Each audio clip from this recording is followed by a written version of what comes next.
Ever seen this map? This is how the Earth looked 200 million years ago, before Pangaea, the only supercontinent on the planet, came apart. What if one day the continents joined together into one giant landmass again, and you could travel from North America to Africa on foot? What country would become your new neighbor? Would this cause natural disasters all over the planet? How long would this new Pangaea last for? This is What If, and here's what would happen if the continents merged together. Did you know the land below you is actually moving right now? This is because all 7 continents sit on the tectonic plates that Earth's crust is broken into. These plates are floating on molten rock at the same speed your fingernails grow. It may sound slow, but it does add up over hundreds of millions of years.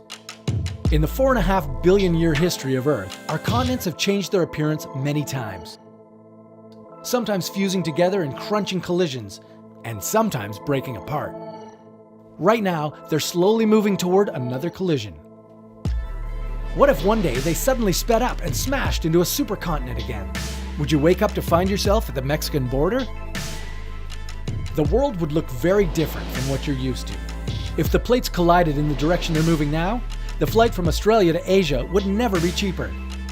Since Australia would collide with Japan, Korea, and China, the 2 continents would no longer be separated by the Atlantic Ocean. And if you're really into walking, you'd also be able to travel from sunny Australia to the world's coldest continent, Antarctica, on foot. North America would bump into Western Africa. Citizens of New York might wake up to find Namibian lions roaming through Central Park. The northern part of Africa would crash into Europe. This would create a new Himalayan-scale mountain range on the border of the tectonic plates. Think camels would enjoy a chilly day on a snow hill? Some of these changes may sound fun, but there would be some really bad news too. The eastern side of the Americas, along with Western Europe and Africa, would turn into an earthquake danger zone. On top of that, these areas would be devastated by the eruptions of newly formed volcanoes. Green slopes of the Appalachians would become giant snow-covered mountains spewing ash and lava. This new Pangaea would be mostly arid and hot, as rain clouds would lose most of their moisture before getting too far inland. The supercontinent would be centered at the equator. Wildlife would become less diverse, as not all species can bear hot temperatures. But just like the most recent continental mashup, this reunion wouldn't last forever. Well, not longer than 50 million years. Volcanic eruptions would be spewing out large amounts of lava and gas. Add devastating earthquakes to the equation, and you'd see these dangerous regions start to pull themselves apart.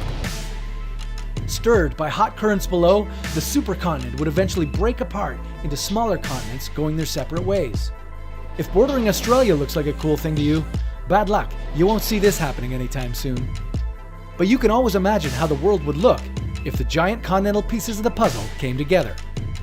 Give the planet 300 million years and there'll be another supercontinent. Geologists already gave it a name, Pangaea Ultima. What would you name it? And if you have a what if you're puzzled about, we'd be happy to give you a hypothetical solution. Leave your idea in the comments below.